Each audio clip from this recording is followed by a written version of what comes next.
Otep à tous, bienvenue sur la chaîne des panafricanistes par essence, par conviction et par excellence. Celle des citoyens kémites par nécessité et obligation de combat. Nous sommes une chaîne qui n'est guidée que par nos ancêtres et rien que par les ancêtres qui appartiennent à l'égrégore du monde noir. Par conséquent, nous ne croyons en aucun Dieu venu de l'étranger. Toutefois, cette vidéo n'est aucunement destinée à inciter à la haine ou à la violence, car nous menons un combat qui est d'abord et avant tout spirituel, intellectuel et démocratique. Ensuite, il est politique, géopolitique et géostratégique. Contre l'impérialisme, le colonialisme, le néocolonialisme et l'endocolonat, qui sont tous qualifiés de crimes contre l'humanité. Nous menons ce combat sur la base du principe fondamental que nous avons hérité de nos ancêtres kémites, qui est celui de la Mahat, c'est-à-dire solidarité, vérité et justice. Vous êtes donc en droit de connaître la vérité et nous avons l'obligation de vous dire la vérité, rien que la vérité, afin que justice soit rendue au continent africain. Et ça, c'est notre modeste contribution dans cette noble lutte en faveur de la souveraineté, la dignité, la solidarité et l'unité africaine. C'est exactement ça que nous appelons le panafricanisme. Bien-aimés frères et sœurs, l'armée française quitte le Niger. Posez-moi la question de savoir quelle est leur destination. Vous savez que la Mauritanie avait dit niet, l'Algérie, c'est même pas la peine, on peut pas on peut même pas, la France ne pouvait même pas leur poser la question. Le Bénin a refusé de recevoir encore plus, parce que le Bénin en a déjà beaucoup. Et puis, à l'époque, le Tchad avait refusé. Le Tchad avait dit non. Quelle est la direction? Eh bien, je vais vous dire. Les soldats français vont où? Au Tchad. La question, c'est savoir comment Idriss Déby a-t-il changé de veste? Il a fait un virage à 190 degrés. Comment?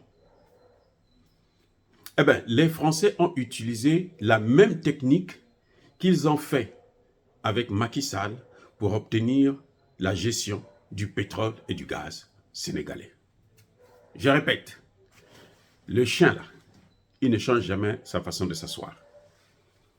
Et la France a utilisé exactement la même technique qu'elle a utilisée contre Macky Sall ou avec Macky Sall pour obtenir la gestion du gaz et du pétrole sénégalais. Le Tchad avait dit « Nous n'avons pas besoin des soldats supplémentaires ». Très bien. Au Tchad même, il y a eu des manifestations. La population est sortie dans la rue pour demander le départ des troupes françaises. La France a près de 9 bases militaires au Tchad. Écoutez bien, écoutez bien. 9 bases militaires françaises au Tchad. Donc, dans tous les coins et recoins du Tchad, vous avez des Français qui sont là pour contrôler le pays et pour piller le pays. Dans tous les coins et recoins du Tchad, vous avez des mercenaires français qui y sont. Et la population en a marre. Parce que ces mêmes mercenaires ont le droit de tuer. They have license to kill. Comme dans les films de James Bond. Ils ont le droit, la licence de tuer, le permis de tuer les hommes africains, les noirs. Il n'y a pas longtemps, un soldat tchadien a été abattu dans un hôpital où il était venu pour prendre des soins, à bout portant, par un militaire français. Le Parlement de transition s'est saisi de l'affaire, a demandé justement que les soldats français puissent partir. Que ceux qui sont là, pas ceux qui sont en train d'arriver là, que ceux qui sont là puissent partir, quitter le territoire tchadien. Qu'a fait la France?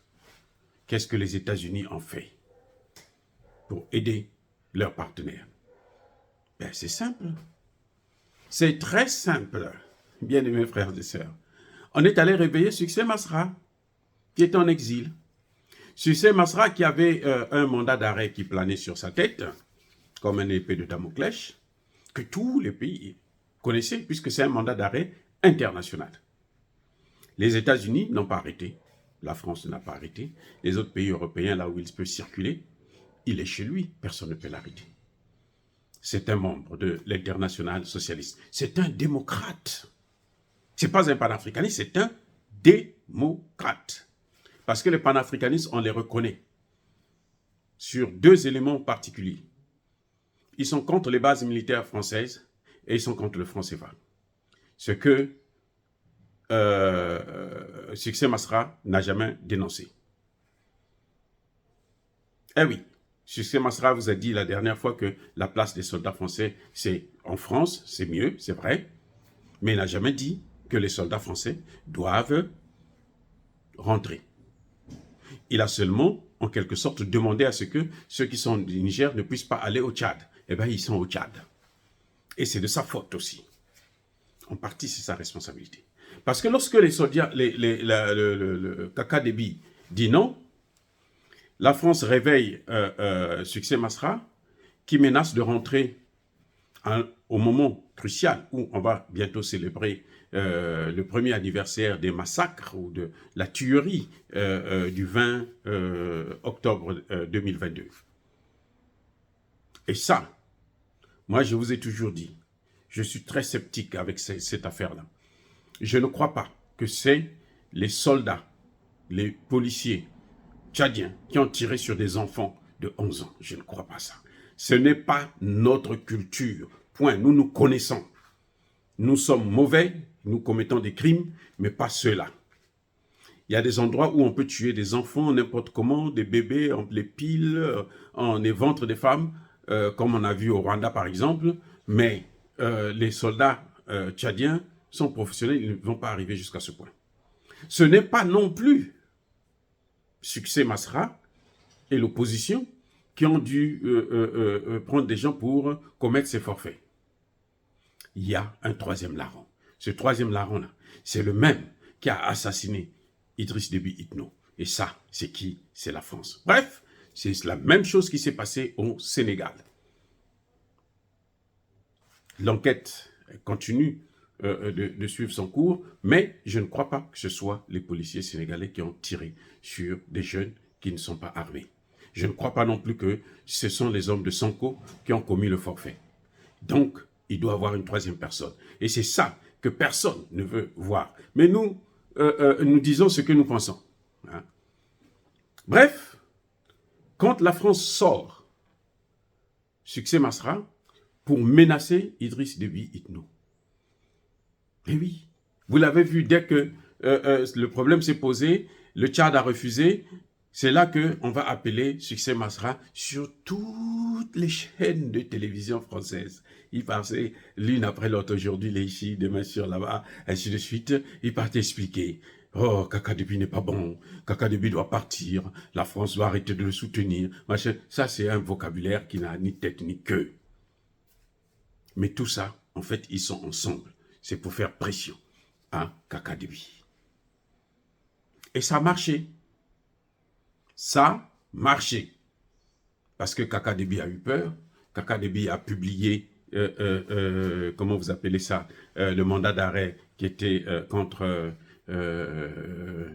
Succès Masra. Kaka Déby a fait arrêter près d'une centaine des partisans du mouvement du parti de Succès Masra. Et puis voilà. L'engrenage continue. On rentre maintenant dans un engrenage. Et Kaka Déby, s'il veut vraiment avoir la liberté, pour avoir cette liberté, en échange, il accepte d'accueillir l'armée française. Voilà le deal. Le deal, le fameux deal. Au Sénégal, c'était le pétrole et le gaz.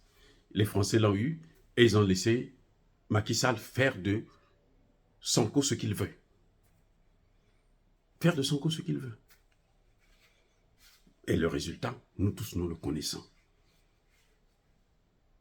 Kaka Déby aussi, est-ce qu'il va garder, est-ce qu'ils seront en transit ou ils vont rester au Tchad pour continuer à nuire le Niger comme ils ont fait depuis le Tchad. Ils ont passé leur temps à nuire le Centrafrique. Ça, le temps nous le dira. Mais l'accord, le deal, il est là. Vous savez que Kaka Déby avait refusé que les Français utilisent le sol tchadien pour attaquer le Niger. Il avait refusé que la CEDEAO puisse le faire pour le compte de la France. Et les Français devraient l'aider puisqu'ils ont, je dis bien, 9 bases militaires. Ce n'est pas 1000, ce n'est pas 2000, ce n'est pas 3000. C'est beaucoup de soldats. C'est pour ça que les soldats tchadiens qui font partie de la MINUSMA au Mali ont l'obligation de tenter de nuire à l'armée malienne, les FAMA, pour voir dans quelle mesure on peut reporter la prise de Kidal afin de donner le temps aux terroristes français, américains et maintenant même ukrainiens de pouvoir prendre position dans la zone. Voilà ce qui est en train de se passer. Donc, je voudrais tout simplement vous dire que la sortie de Succès Masra, qui disait qu'il était à l'international. Pendant qu'il était à l'international, personne n'entendait parler de lui, c'était fini presque. On n'entendait plus parler de lui. Maintenant, comme il a fini avec l'international, comme on a besoin de lui, parce que c'est le vaccin de rappel contre Kaka Déby, pour que Kaka Déby puisse céder aux obligations occidentales. On prend Succès Masra, on le remue. On le remue. Exactement ce qu'ils ont fait avec Sanko. Si Kaka Déby a accepté définitivement de recevoir ses militaires au Tchad, alors Succès Masra sera livré. Livré aux chiens. Oui, Kaka Déby pourra faire de lui ce qu'il veut. Personne ne parlera. Ou bien ils vont contester au bout des lèvres. Ils vont contester au bout des lèvres. C'est à nous les panafricanistes de savoir ce que nous voulons et comment nous devons faire pour soutenir ceux qui gèrent nos pays, pour leur imposer notre point de vue. Maintenant, la complication au Tchad, c'est que c'est vrai que Kaka Déby peut accepter de les recevoir, et la population n'est pas pour. Oui. Les hommes politiques de la transition ne sont pas sur la même longueur d'onde que Kaka Déby et la France. Et Succès Masra, visiblement. Parce que Kaka Déby et Succès Masra se rencontrent au niveau du fait que personne parmi les deux ne veut faire partir l'armée française. Personne ne pense à sortir du franc CFA. Donc, c'est là où nous avons... les deux se rejoignent. Ils ont le même maître, en quelque sorte. Maintenant, le plus au front, c'est celui-là qui va garder le pouvoir. Et ça, ce n'est pas la démocratie. Je suis désolé, mais ce n'est pas la démocratie. Voilà ce qui se passe actuellement au Tchad. Les militaires français, d'autres veulent se rendre maintenant au Cameroun avec du matériel lourd, des centaines de conteneurs.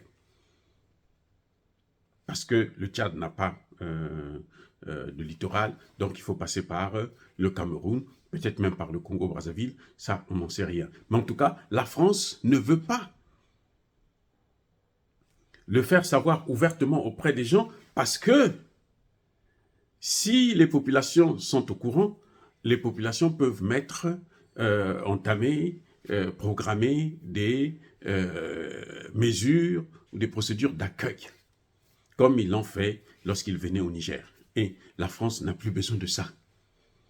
Parce que lorsqu'ils rentrent comme ça dans un pays de façon tapageuse, et surtout en tuant des populations civiles, comme ils ont fait au Niger, à Terra, si j'ai bonne mémoire, eh bien, ça n'arrange pas les choses parce que tôt ou tard, ils finiront par partir, comme on le voit aujourd'hui. Donc, ils sont très discrets sur ça. Mais la France ne veut pas rappeler ses soldats. Je vous ai déjà dit que les soldats français en Afrique sont payés par les Africains. Leur salaire, leur retraite, tout est payé par les Africains. Avec notre argent, nos devises que la France garde. Elle se sert, elle s'en accapare, elle fait de ça ce qu'elle veut de ça. Voilà. Bien-aimés frères et sœurs, dire cela, c'est inciter à la haine ou à la violence. Non. Je ne suis pas non plus contre succès Masra. Je dis tout simplement qu'ils sont en train de jouer un sale jeu. Eh oui. Et lui et Kaka Déby, ils auraient pu s'entendre pour avoir un même point de vue sur la présence militaire sur le CFA. Or, ils ont un même point de vue sur les intérêts des Occidentaux, de la France et des États-Unis. Oh, bien-aimés frères et sœurs, encore une fois, soyez bénis. Je persiste et je signe. Soyez abondamment bénis par le Dieu des Kémites et par nos ancêtres angélisés. Mais que tous ceux qui persécutent le continent africain le pillent et le déstabilisent. Qu'ils soient noirs, blancs, chinois, arabes, indiens ou qui qu'ils soient punis, maudits, foudroyés, neutralisés, écrasés, effacés par ce Dieu des Kémites et par nos ancêtres angélisés. Vive l'Afrique éternelle, j'ai dit et j'assume.